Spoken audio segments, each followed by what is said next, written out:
Should someone have to have a government-issued license to drive a car? Hell no. What's next? Requiring a license to make toast in your own damn toaster? The license to drive? You know, I'd like to see some competency exhibited by people before they drive.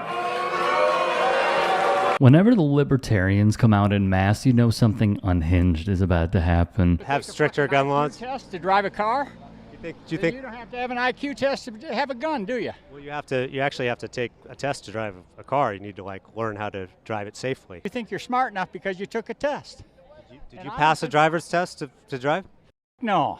I'd learn to drive out in the woods. But you had to get a driver's license. You had to get a driver's license, right? For what? To drive a car. Why do you need a driver's license to drive a car? Do you know how to drive a car?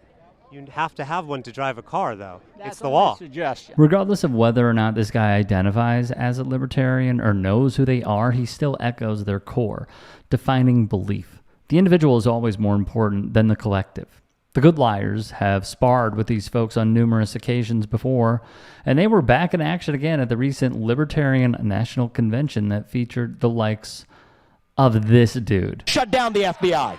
Shut down the ATF. Shut down the CDC. Shut down the U.S. Department of Education. Fire 75% of the federal bureaucrats in Washington, D.C., and send them home packing because they never should have had that job in the first place. Rescind every unconstitutional federal regulation that Congress never passed. SEC to FTC to FDA to TSA. I call that one thousand standing around, by the way. God knows what. And this absolute buffoon. And they asked me why I wasn't wearing a mask, which nobody was except for the NBC film crew. And they said, wasn't I scared of dying of COVID?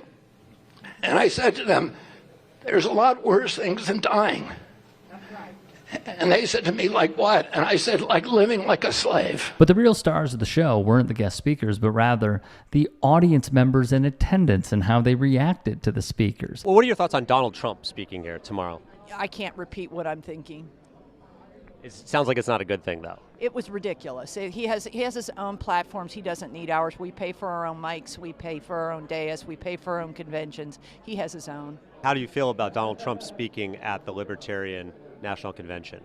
If he was coming here to debate our candidates, and this is true for Joe Biden or anybody else, I would welcome that, but he's not coming here to debate us. He wouldn't even debate his fellow Republicans all primary season. He ducked the debates. You know, they were calling him Donald Duck, which I thought was very fitting.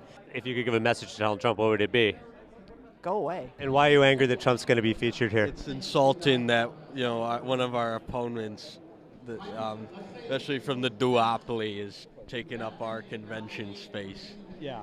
And what are you planning on saying? You'll wait and see. It may surprise you that members of the taxation is theft and eliminating the federal government party would be this vocally against Trump, and to their credit, they have some valid criticisms. Everyone at the convention, except for the MAGA fans, know that Trump is only there to scrape the bottom of the barrel for as many votes as possible, which did not go as planned. A lot of people ask why I came to speak at this Libertarian Convention, and you know, it's an interesting question, isn't it? Trump was visibly shaken after his entrance received this response.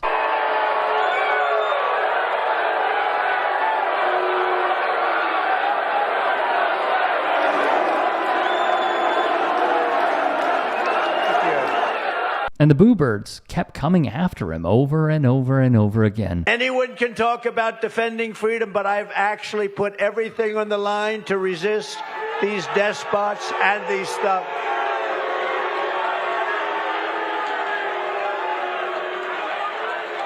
Now I think you should nominate me or at least vote for me, and we should win together.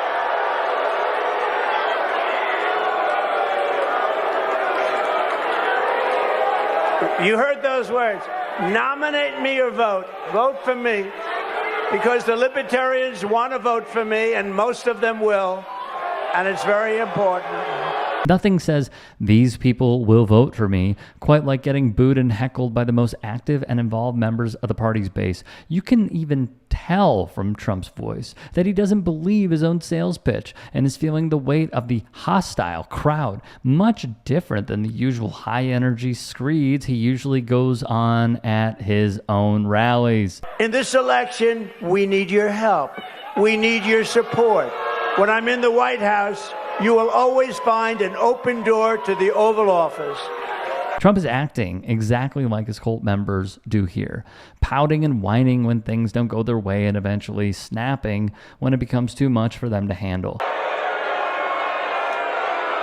Only if you want to win. Only if you want to win. Maybe you don't want to win. Maybe you don't want to win. Thank you. No, only do that if you want to win. If you want to lose, don't do that.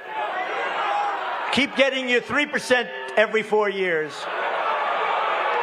This may be one of Trump's biggest self-owns of all time. The sheer irony of begging a group of voters, then flipping on the same group you're pandering to, and then downplaying their impact while you're still speaking at their event.